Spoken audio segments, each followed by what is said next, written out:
Oh, we look forward to it, Rika. We'll be back with you for that. But before we go, I want to show you some aerial images from here in central London. These were taken actually as the British members of Parliament in Westminster were debating the motion to take control of Parliament business.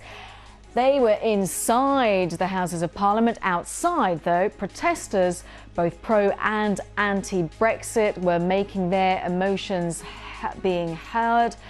They were running high. Inside, however, of course, there was that historic defeat for Boris Johnson, who suffered a major defeat.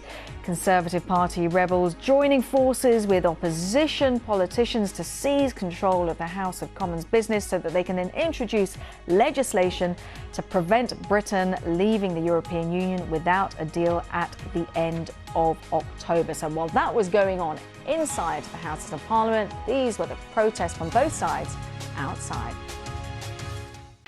So let's have a look at today's papers, and one story, of course, dominating the front pages as you would expect.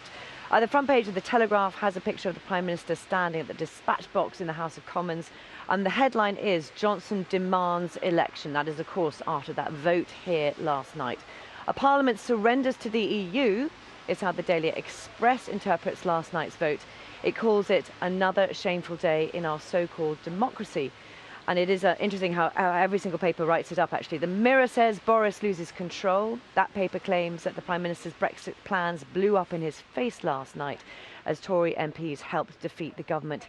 And the Sun headline says, "Over to you, Britain." It describes Boris Johnson as livid and says he's demanding the British people decide their Brexit fate with a fresh general election. We will talk about the chances of that happening, when there might be a vote for that, whether or not the government will win a vote actually for a general election throughout the programme this morning. On social media, there's been a lot of discussion about Jacob Rees-Mogg as well, his relaxed demeanour through part of yesterday's Commons proceedings. There's a picture of him, I think we can show you.